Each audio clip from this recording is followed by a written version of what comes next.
God created us to have dominion. He didn't create us to take dominion over people or try to control people or try to dominate people. He created us to dominate the devil, to dominate our fears, to dominate our demons, to dominate our emotions, to dominate our mindsets, to dominate our money. You can't let your money or your body dictate to you how you're going to live. You have to dictate to those things.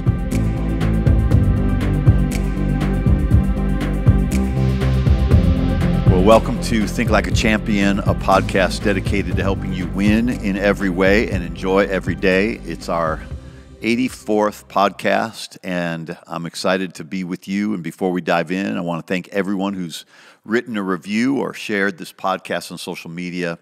Thanks for helping us expand our community of champions. That's what we're here to build, a culture of champions, a community of champions, and we can't do it without you. Every post, every review, it really does make a difference in helping us reach more people. So thank you, and please keep sharing. Share with somebody right now. All right, we're going to dive right into today's content, how to deal with difficulty in life. How do you deal with difficulty in life? Whether you're starting a business, whether you have a family, whether you're dealing with physical difficulties, spiritual, emotional, financial difficulties. I find that difficulties come in three shapes and sizes. I'll get to that in a moment, but we're not going to eliminate difficulty in our life. We're not going to eliminate difficult times. So often people are expending their energy to try to foolproof their lives, to try to isolate themselves from difficulty. Life is hard sometimes, and difficult times will come. If we're just trying to sidestep and navigate around life so that we don't face difficulty, it's a waste of energy. We might as well use our energy to overcome the wrong way of thinking and the wrong way of looking at difficulty. We're wasting our energy. Our energy will serve us better if we use it to change the way we look at difficulties. Instead of trying to get rid of problems, instead of trying to get rid of difficulty, we have to look at it differently. We have to take a different perspective about difficulty. Jesus said, in this world, you will have tribulation. You'll have trials, tests, difficulty, opposition, persecution. So since it's unavoidable, we might as well address how to face it, how to look at it. Are we looking at it the right way? Are we really going through a hard time just because? Are we really suffering because we're facing a difficult situation? Or is that just life and we have to learn how to be happy in the midst of it? And I think it's more of the latter. We have to learn how to master our emotions when we go through difficult times, because we're not going to get rid of difficult times. Well, there are three primary places where difficulty comes from, or three shapes and sizes, if you will, of difficulty. It's difficult problems, difficult people, and a difficult past. So we all have these three things that we have to face. Difficult problems. What kind of problem are you facing? Is it a difficult problem? Well, welcome to the club. Do you have some difficult people in your life? Welcome to the party. Do you have a difficult past? Some things in your past that are either unreconciled, or they're still haunting you, or trauma that you haven't been willing to face, or something that you did that you're still living in the shame or the guilt of? We all need to deal with these difficulties. So difficult problems, difficult people, and a difficult past. So how we look at these things is what's going to determine how happy we're going to be in life. You can be a victim of difficult people. You can be a victim of difficult problems. You can be a victim of difficult past. You can try to keep spending your energy trying to get rid of difficulty, or you can become a dominator of difficult times. Like to really the flex here, the hack here is being happy even though you're dealing with a difficult person. Being kind even though that person is not being kind to you. What difficulty are you facing right now? The victory is not in getting rid of the difficulty. The victory is in making the difficulty lose its power over you. When you no longer have to get rid of it in order to be happy, now you've won. When you no longer need to get rid of that person in order to be happy, when you no longer have to get rid of that problem in order to be happy, when you no longer have to get rid of that past, now, and you're still happy, that's when you have power over it. That's when it loses its power over you. Well, everybody deals with difficult people. I was talking to someone recently who deals with more difficult people than anyone in the world, God. And he spoke to me about dealing with difficult people. God spoke to me and said, there's 2 steps to dealing with difficult people. Number 1, because I said, Lord, you're dealing with more difficult people than I am. I'm probably one of the difficult people you're dealing with. So how do you do it? How do you face it? How do you get the victory over this? Number 1, don't try to change them. And number 2, don't take what they do personally. It's a them problem, not usually and not always a you problem. God told me, in fact, as I was asking him about this topic and asking him about some of the difficulties that are in my life, and he spoke this to me, and he said, son, I don't even force people to change. I don't even force people to change. See, you can't base your happiness on whether someone else changes. You can't base your happiness on whether someone else is becoming the best version of themselves. Your happiness has to be based on whether you will be the best version of yourself in the situation and in the difficult time. We have to dominate our mindsets when difficulty comes. Dominating your mindset, dominating your emotions. God created us to have dominion. He didn't create us to take dominion over people or try to control people or try to dominate people. He created us to dominate the devil, to dominate ourselves, to dominate our fears, to dominate our demons, to dominate our emotions, to dominate our mindsets, to dominate our money. He created us to dominate our health. You can't let your money or your body dictate to you how you're going to live. You have to dictate to those things. You have to dictate to your body. The mind has to tell the body how to run. The mind has to tell the money what to do. If you start talking to your money rather than letting it talk to you, start telling your money, money, you are in my life in abundance, and I'm not under your control, you're under my control. And you start talking to your money, come to me. Money come forth, and money go and do good things through my life. I know that seems strange, right, to start talking to your money, but we need to be talking to everything in our life. We need to be talking to ourselves. We listen to ourselves enough, right? Our money's speaking to us. Our bank account's talking to us. We need to start talking back to those things. It's time to dominate your life instead of your body telling you, oh, I don't feel like going to work today. I don't feel like doing business today. I don't feel like eating good today. I don't feel like exercising today. Hey, join the club.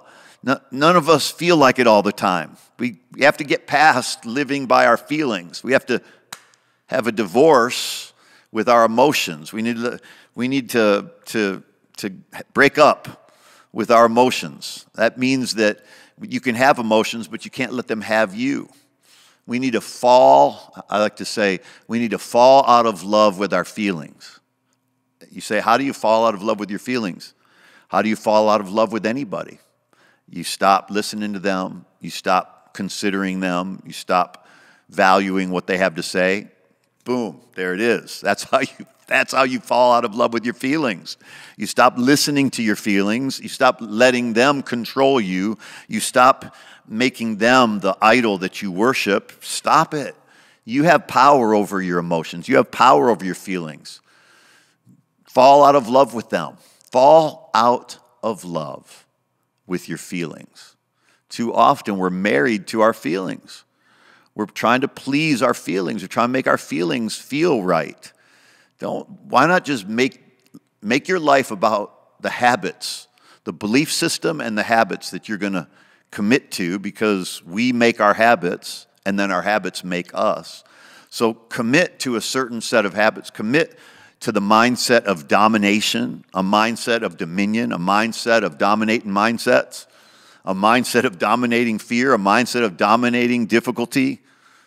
We're not going to get rid of all the people in our life who are difficult. In fact, we have to start looking at them differently and really receive them as gifts to our life, because a difficult person in your life is one of the greatest blessings you can have, because that difficult person makes you have to look at yourself. It makes you have to face what that person is, that nerve that person is touching. Having a difficult person in your life is a blessing from God, because it forces you to deal with your own character. It forces you to stop trying to sanitize your life. Stop trying to have a perfect life. Stop trying to have only perfect people in your life. I know this comes on the heels of our last topic, which was learning to surround ourselves with the right people. But we have to also recognize that sometimes difficult people are in our lives, and it's not necessarily something we can get rid of that person. There are some people we need to get rid of from our life, but you can't get rid of your family, really. You can't get rid of the people you work with. There's a lot of people you just can't get rid of. You can't get rid of the policeman that pulled you over and you claim that was a difficult time. Well, it was a difficult time if you were speeding, because you're going to get a ticket. It was a difficult time, God forbid, if you're driving under the influence of anything other than the Holy Spirit, right? Of anything other than sound thinking. But difficult people are going to be in your life, and God told us, and God showed me, first of all, don't try to change them, and secondly, don't give them power over you. Don't let them control how you're going to feel. You make up your mind how you're going to feel. You make up your mind how life's going to go. Man, when you get a hold of this, that every day can be your best day, that you can wake up every day and have confidence that today's going to be my best day, because I'm not going to let life dictate to me what emotions that I'm going to display and what emotions I'm going to be under the control of. I'm going to dictate to it. If I stick with the mindsets of a champion and I stick with the habits of a champion, listen, if every day you woke up and you knew there's 3 mindsets that I'm committed to today and there's 3 habits I'm committed to today, like look, just for example, if you just said, today I'm not a victim, I'm gonna face and have this champion mindset that I'm a victor, not a victim, that I am more than a conqueror. I'm gonna face today with this mindset that I'm more than a conqueror. I'm gonna face today with this mindset that something good is going to happen to me. I'm going to face today with this mindset that I'm going to become better and better, and happiness is going to be a way of life for me. Now, these are just 2 or 3 mindsets that I'm giving you, that if you just married those mindsets, then everything in your life would become better, because now you're in control of your attitude rather than letting anything else be in control of your attitude. And if you had 3 habits that you were committed to every day, like the habit of exercise, the habit of talking to God and praying, the habit of being kind and making somebody's day better. Let's just say that you had those habits every day. I guarantee you every day in your life will be as good or better than the last one. Guaranteed. Why? Because you're in control of your mindsets, and now you're in control of your habits. And they don't have to be 100 habits. You can have 2 or 3 primary habits that bring you joy and happiness. You could have 2 or 3 mindsets that take precedence over anything else. An attitude of victory, an attitude that you're an overcomer, an attitude that you're a dominator, an attitude that you're more than a conqueror. You see, attitude is powerful, because attitude takes, it's when you have this mindset. Attitude is a mindset that takes precedence over any other fact. I'm going to have a joyful attitude which takes precedence over any other stimuli coming to my mind, giving me reasons to not be happy, giving me reasons to not rejoice, giving me reasons to not celebrate, giving me reasons to not praise God. I'm already dictating what attitude I'm going to have, so that when those other stimuli hit me, They just fall off of me like rain would fall off of a shield, like rain would fall off of a sunroof, like rain would just bead and just fall off of a leaf that was in its full bloom. Listen, you have control, and that's what gives happiness in life. I realize there are some things out of our control. We trust God with those things.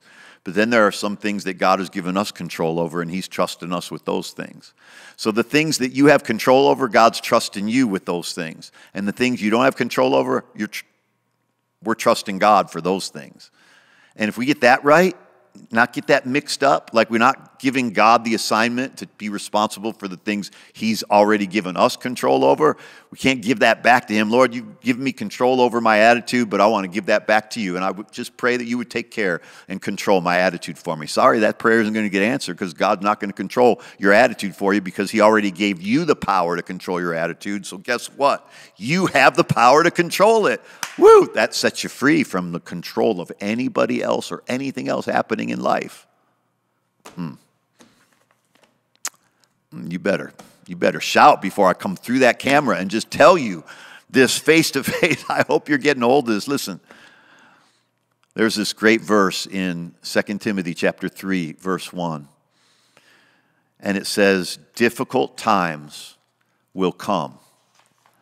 And in fact, it says in the last days, difficult times will come. Man, we are facing difficult times in this world today.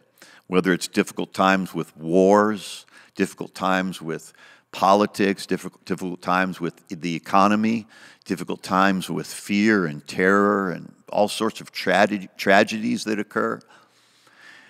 The Bible here tells us in 2 Timothy 1, difficult times will come. But then it tells us why those difficult times come. And difficult times are created by difficult people. Listen what he says in verse 2. For men, so he says, in the last days, difficult times will come. Be aware of this. Difficult times will come. For men will be lovers of themselves, lovers of money, boastful, proud, unthankful, unholy, unloving, unforgiving, irreconcilable, malicious gossips, without self-control, brutal, haters of good, traitors, headstrong, haughty, lovers of pleasure rather than lovers of God. So notice he says in verse 1, be aware, difficult times are going to come. And then he tells us why difficult times are going to come. He says because there are going to be people that are lovers of themselves, lovers of pleasure, lovers of money, that are proud, blasphemous, disobedient, unthankful, unholy, unloving, unforgiving, irreconcilable. You know, every problem in this world today is because somebody is doing one of these things. They're being a lover of themselves, they're being arrogant, they're being dishonoring, unloving, unforgiving, gossiping, without self-control. So, and then he says, these are people that often have a form of godliness. So on the outside, they're saying, we believe in God. We're doing this in God's name. But it says they have a form of godliness, an appearance on the outside of godliness, but they deny the real power of God. From such people, the Bible says, turn away. And you know, before we start pointing our finger at other people, and those are the people that we need to turn away from, we need to ask ourselves, are these things abiding in me? Because this verse says, avoid such people as these. So we need to avoid being such people. And then we start avoiding such people. He said, first you got to avoid being. My encouragement to you is, for all of these reasons that difficult times come, people will be lovers of themselves, malicious gossips, without self-control, unforgiving. You see, if you are unforgiving, you'll bring more difficulty in your life. If you are a malicious gossip, you'll bring more difficulty in your life. If you are without self-control, you'll bring more difficulty in your life. If you are arrogant, you'll bring more difficulty in your life. You know what reduces difficulty in life? Being a lover of God. Pursuing the art of loving God because he first loved you. You know, when you simplify your life, a lot of this difficulty falls off. What we're pursuing. On social media, it blows my mind how many people are pursuing quick wealth. Get rich quick. Get followers quick. Get, more people advertising on your page. Get more money, money, money, money, money. That is a recipe for difficulty, more difficulty, more difficulty, more difficulty, and more difficulty. You want to simplify your life? Stop going after money and start going after God. Stop going after money and start going after impact. Stop going after money. Now, I'm not saying there's anything wrong with money, but because money in and of itself is inanimate. It's neutral. It amplifies the volume of whatever your life is. If you're generous, the more money you have, the more generous you're going to be. If you're stingy and selfish, the more money you have, the more stingy and selfish you're going to be. If you could just go on and on with the examples of that. But my point here is to get you to see that there's nothing wrong with money, but when the attitude you have towards it, the pursuit of it is going to awaken much more difficulty in your life. When you pursue God and pursue making an impact with your life, making a difference with your life, now money will come to you to serve that purpose rather than you chasing it. It will start chasing you. It chases after purpose, even if the purpose is bad. We know that money chases bad people sometimes because they have a bad purpose, but they know how to tap into getting money to come to them for their evil purpose or their misguided purpose, even if it's not evil. So if we will go after God, seek first the kingdom of God and his righteousness, and all these things will be added to you. Life will start adding to you rather than you trying to go after it. Difficult times come because we have our priorities on the wrong things. More difficulty comes when we put second things first, or put first things last, or put first things second. Wow. In this world, we're going to have tribulation. Don't be surprised by it. Don't be bullied by it. Don't be deceived by difficulty, thinking that I have to spend my life getting rid of difficult problems, rather than learning how to spend your life with a mindset of gratitude, with the mindset of thankfulness, with the mindset that, this difficult person is somehow going to serve to my benefit, and I'm going to become a better person because of this difficult person. When I was in college, my first year, I asked for a roommate that was an international student from another country. Well, this guy, man, they put me with. He was the worst human being that I can possibly remember up to that point in my life. He was mean. He was fiery, angry. He was self-righteous. He was judgmental. He was inconsiderate. Boy, now it's starting to make me mad just thinking about him. But I'm telling you, that guy was a blessing to my life because I had to learn how to control my emotions in the presence of somebody that, in my opinion at that time, was just a really, really bad person. I was probably even worse at the time, more self-righteous perhaps. I don't know. But that guy, I don't see him as a difficulty in my life. I see him as a blessing because I have the advantage of looking back and saying, you know what, that forced me to examine myself. That forced me to deal with myself. That forced me to take the log out of my eye so I could see clearly to take the speck out of his. If we would really get a hold of that, we would see life can be so much better when we realize Romans 8:28 is the most undefeated force in this universe. There's no undefeated NFL teams left. Everybody's lost at least 1 or 2 games in the NFL, and it's only week 7 or whatever it is.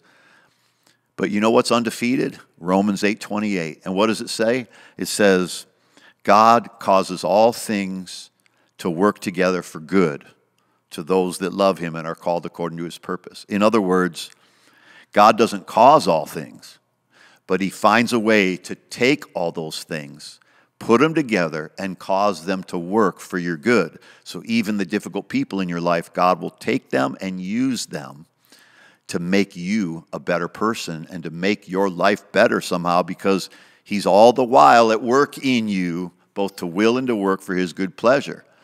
Boy, if we could really see that Romans 8:28 is undefeated, then we'd start seeing negative things as blessings. We would see life happening for us rather than life happening to us. I used to say that all the time about change the 2 to a 4. Life is no longer happening to me, but life is happening for me. And when you get a hold of that, then you're no longer afraid of bad things happening in life. You're no longer bracing yourself, oh, something bad's going to happen today. Something good's going to happen today. Even when something bad happens today, something good is going to come out of that bad thing. When you go into life like that, life becomes sweet. And even the bitter moments serve a purpose to make you appreciate the sweet moments. Peter said something very powerful in 1 Peter chapter 4 when he said, "Beloved," now that right there is a message. Beloved. You need to know that you are God's beloved. But he says, "Beloved, do not be surprised at the fiery ordeal among you. Don't be surprised at the trial and the difficulty that comes upon you for your testing, as though some strange thing were happening to you." He says, why are you surprised? You know how we lose battles sometimes is the element of surprise. One of the great tricks of a powerful military is an element of surprise. You think they're coming this way, but they end up coming the other way. You think they're coming from over you, but then they come under you. I mean, I'm just giving some examples, but some small, silly examples to try to make that point. But the fact is that when you no longer allow difficult things to surprise you, when you realize, okay, I'm expecting difficult times to come, but I am confident that God is going to turn that difficult thing into something good. He says, to the degree that you share the suffering of Christ, keep on rejoicing. He said, man, when this comes on you, when you're dealing with something, when difficulty comes, rejoice. Because he says, if you can rejoice in those difficult times, at the revealing of his glory, you're going to rejoice and be overflowing in joy.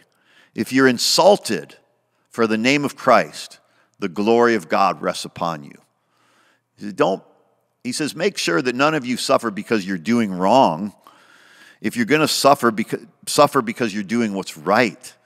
If you're going through a hard time, but you brought it upon yourself, there's no glory in that. But when somebody mistreats you because you're a believer, somebody mistreats you because you're trying to do good to others, now the glory of God comes upon you, and you're going to shine in the midst of that difficulty, and you're going to see the best days and the best things turn from, and the best things come from those difficult times and those difficult people. Listen, you become the best you when you endure people when they're the worst them. You become your best you when you endure people when they are the worst them. You get a hold of that, and life is going to begin to really be sweet. We're out of time for today's podcast, but I want to thank you for joining me. I got some steps I want to take you through next time we talk about this. Thanks for being a part of Think Like a Champion today. Would you share this with someone who needs to hear it? And would you subscribe to the podcast? I want to ask you right now, subscribe to the podcast. Hit that subscription button on YouTube or wherever you listen to podcasts. And thank you to those of you who give. If you want to make a donation and pay it forward to help somebody else become a part of this community of champions, would you go to lifechangerschurch.com/give and make your tax-deductible donation there. lifechangerschurch.com/give. And thank you in advance. Until next time, keep thinking like a champion, because everything is going to be all right. God bless.